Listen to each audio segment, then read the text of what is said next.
Police वाले ने कहा कि हम किसी भी अपराध को महीने दिन में घटा सकते हैं, तो दूसरा कहा कि हम जुर्म को जड़ से मिटा सकते हैं। ध्यान देंगे, एक पुलिस वाले ने कहा कि हम किसी भी अपराध को महीने दिन में घटा सकते हैं, दूसरा कहा कि हम जुर्म को जड़ से मिटा सकते हैं, तीसरा कहा कि ये स्टार देख ले, हम घटना होने से 2 दिन पहले बता सकते हैं, घटना होने से 2 दिन पहले बता सकते हैं। बैंक लूट गया, जनता हैरान हो गई। बैंक लूट गया, जनता हैरान हो गई। चोर सिपाही की ऐसी मिलान हो गई। बैंक लूट गया, जनता हैरान हो गई। चोर सिपाही की ऐसी मिलान हो गई।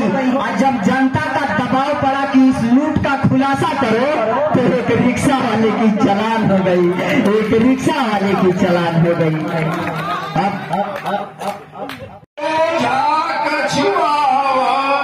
कछुआ के प्रधान जी, इस महफिल के आप आज हैं खास राज मेहमान जी। धन्य धन्य कछुआ के आए हैं प्रधान जी, इस महफिल के आप हैं आज यहाँ खास मेहमान जी। आपको पाकर मैं तो यहाँ फूले नहीं समाता, आपको पाकर मैं तो यहाँ फूले नहीं समाता।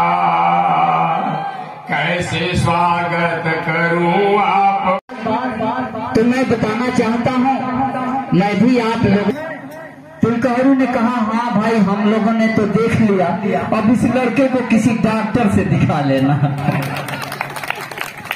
खैर कोई बात नहीं, किसी तरह से शादी तो हो गई, लेकिन सही बताऊं संचालक महोदय, आज भी मेरी पत्नी से मुझे पटता नहीं है।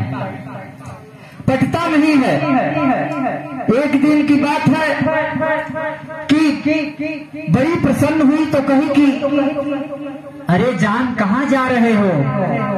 मैंने सोचा आज हमारी पत्नी बड़ा हमसे प्रसन्न है, पूछ रही है कि जान कहाँ जा रहे हो। मैंने कहा यार तुम हमसे इतनी नाराज रहती है, लेकिन आज तुमने यह कहा कि जान कहाँ जा रहे हो, क्या बात है। तब उसने कहा कि अरे मुझे जानवर कहने में थोड़ा लंबा पड़ रहा था, इसलिए मैंने जान कह दिया। खैर कोई बात नहीं, मैं भी सोचा मैं भी पढ़ा लिखा आदमी हूँ, इसका जवाब देना बहुत जरूरी है। एक दिन जब खाना बनाने जा रही थी तो मैंने पूछा कि अरे रानी आज क्या बनेगा। तब उसने भी पूछ लिया कि क्यों भाई, तुम तो कभी ऐसे नहीं बोलते थे, आखिर क्या बात है कि आज तुमने रानी कहा। तो मैंने कहा कि हाँ मुझे भी नौकरानी कहने में कुछ लंबा पड़ रहा था। पर कोई बात नहीं, जब एक दिन की बात है, उसने कहा कि ये डिनर कर लो।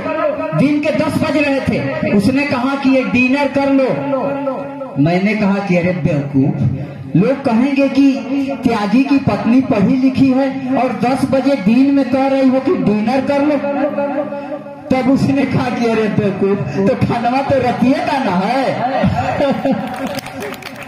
इसलिए अब मैं चूंकि बलिया जनपद के माटी की उपज होने के नाते आज बलिया के सरजमी पे मैं कुछ पढ़ने की कोशिश कर रहा हूँ। तमाम हमारे बलिया के नौजवान सुन रहे हैं, इसलिए मैं कहना चाहता हूँ कि जब भी देश पर संकट के बादल मर रहे हैं, बलिया के लोगों ने अपनी शहादत देकर अहले चमन को सींचने का काम किया है।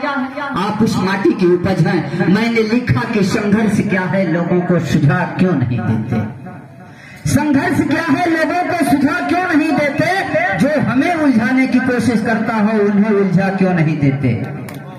जो हमें उलझाने की कोशिश करता हो उन्हें उलझा क्यों नहीं देते। और जिन चिरागों में जलता हो इंसाने लहू, ऐसे चिरागों को बुझा क्यों नहीं देते। ऐसे चिरागों को बुझा क्यों नहीं देते। अब लग रहा है कि मैं बलिया में कविता पढ़ रहा हूँ। मैंने लिखा बाबा साहब डॉक्टर B.R. अम्बेडकर की बातों को मैंने कलमबद्ध किया। मैंने लिखा कि संघर्ष इंसान से इंसानियत को जोड़ देंगे। इंसान से इंसानियत लेकिन घाट से हाथ मिलाया तो मरोड़ देंगे हम। इंसान से इंसानियत को जोड़ देंगे हम, लेकिन घाट से हाथ मिलाया तो मरोड़ देंगे हम। है किसकी हिम्मत जो सर उठा दे हिंद पे, अरे आंख दिखाया तो आंखें फोड़ देंगे हम, आंख दिखाया तो आंखें फोड़ देंगे हम। और मैं बताऊं, जब अपनी यह भारत भूमि गुलाम थी, उस समय बलिया के लोगों ने अपने लहू से इस चमन को सींचा। इसलिए मैंने लिखा कि जब हिंद पर अपनी हुकूमत नहीं थी, जब हिंद पर अपनी हुकूमत नहीं थी तो हम भारतीयों की कोई कीमत नहीं थी। जब हिंद पर अपनी हुकूमत नहीं थी तो हम भारतीयों की कोई कीमत नहीं थी। उस दशा में इस बलिया ने झंडा फहराया जो अन्य किसी जनपद में हिम्मत नहीं थी, जो अन्य किसी जनपद में हिम्मत नहीं थी। आप उस माटी की उपज हैं, आप उस माटी के लाल हैं। और मैं चार पत्तियां उन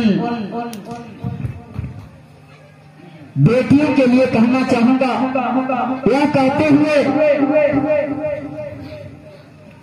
कि हर खुशी हर उत्सव ये बेटियां संसार हैं। हर खुशी हर उत्सव ये बेटियां संसार हैं। शिक्षा समाज सम्मान में ये बराबरी की हक